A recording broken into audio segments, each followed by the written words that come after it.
नाही उचलत आहेत फोन. प्रिया, दादाला काय झालंय? मला तर काही कळतच नाहीये. म्हणजे काल त्याला असं का वाटलं असेल, असं का विचारलं असेल त्यांनी? म्हणजे आदित्य आणि पारू हे इतके चांगले मित्र आहेत, तरीही त्यांच्यात काहीतरी आहे असा गैरसमज का झाला असेल दादाचा? आणि अजूनही त्याच्या डोक्यातनं तो विचार गेला नाहीये का? म्हणूनच कदाचित चहाला नाही आला तो. मी मगाशी त्याच्या खोलीतही जाऊन आले, तिथेही नव्हता. कुठे गेलाय काय माहिती. या तुझं काही बोलणं झालं का दादाशी? नाही आई, माझ्या आबांशी सकाळपासून भेटच नाही झाली. मला काहीच माहित नाहीये. तर मला दादाचीच काळजी वाटायला लागली. म्हणजे त्याचा गैरसमज दूर झाला आणि म्हणून तो न सांगता निघून तर नाही ना गेला? पुन्हा एकदा त्याला फोन लावून बघ. हो हो, मी लावते.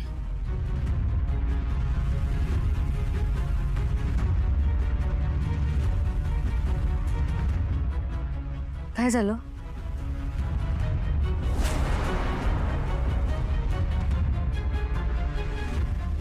नाही उचलत आहेत फोन.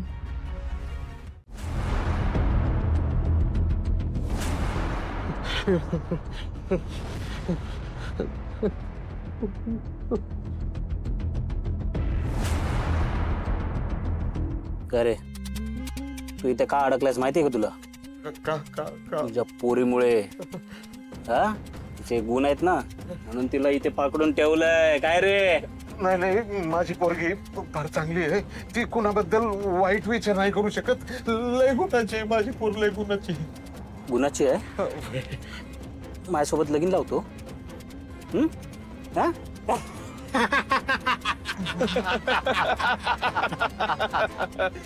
तिची पोर गुणाची आहे म्हणून सांगतोय. इथे ऐकायला आलोय का तुझं गुणगान? ए पिट्या, तोंड बंद कर. अरे तोंड बंद कर. नाही माझं ऐका, मला सोडा. अहो माझं ऐका, मला जाऊ द्या. माझी पोरगी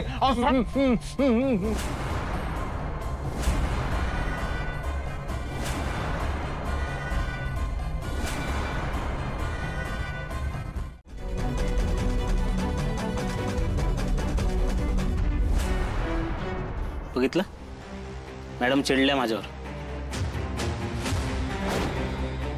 तुला तुझ्या मुलीला सुखात बघायची आहे ना? मग माझं ऐक ना बाबा. त्या आदित्य आणि साजरीचं लग्न व्यवस्थित पार पडू दे ना. हा, तिला सांग त्यांच्या आडवी येऊ नकोस म्हणून. नाहीतर ना तुझ्या मुलीचं काय खरं नाही. आणि तसंही आमच्या मॅडमनी ना तुझ्या मुलीला जाळून टाकण्याची ऑर्डर पण दिली आहे. तुझ्या पोरीचं काय खरं नाही. मॅडम दिसतात तशा नाहीयेत, कळलं काय?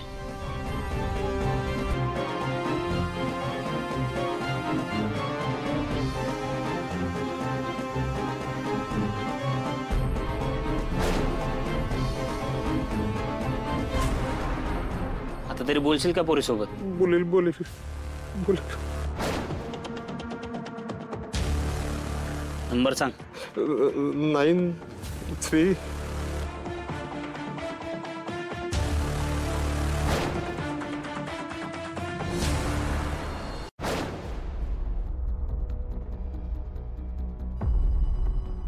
हॅलो पारू, मी बोलतोय बा. ह्या लोकांनी ना मला बांधून ठेवलंय आणि मला हे जिवंत सोडणार नाहीयेत.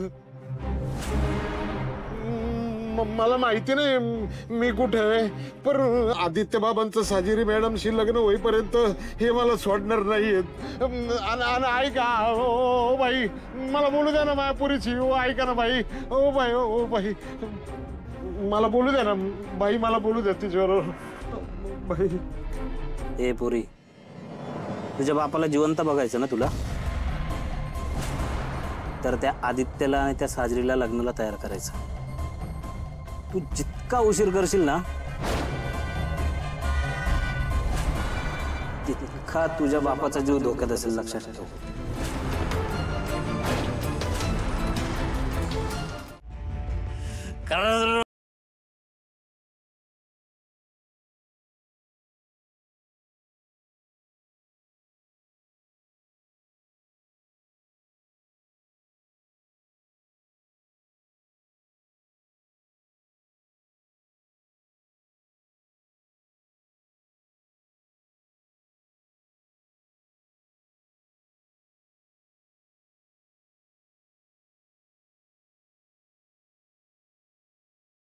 ऐक ना, मी ना आता गावी गेलो होतो, माझ्या गावी. तेव्हा गेलो ना, रात्री येताना रे बुलेटने, रात्री येताना एका म्हाताऱ्याने मला असा हात दाखवला. मला बोलतो यार थांब. मी आपलं थांबलो माणुसकीच्या नादाने. मला बोलतो कुठे जाणार आहे? कुठे जाणार म्हणजे मी माझ्या कामाला चाललोय. हा बसला आणि पिशवी आपली अशी लावली पुढे, हँडल लावायची अशी. आणि आम्ही असं चाललो, असे असे चाललो आणि पिशवी अशी खाटीवर गाडी गेली आणि पिशवीत असा आवाज झाला. म्हणलो काय पिशवीत? मला बोलतो कानपाटीत मारेन तुझ्या. बोललो काय भाषा करतोय हा म्हातारा. हा परत पुढे चाललो, परत आवाज आला पिशवीत.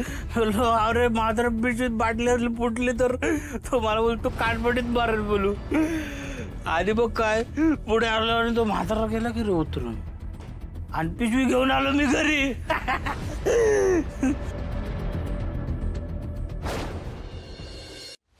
भाई त्या पिशवीत काय होतं? काय होतं? तो मला कानपडीत मारेल बोला.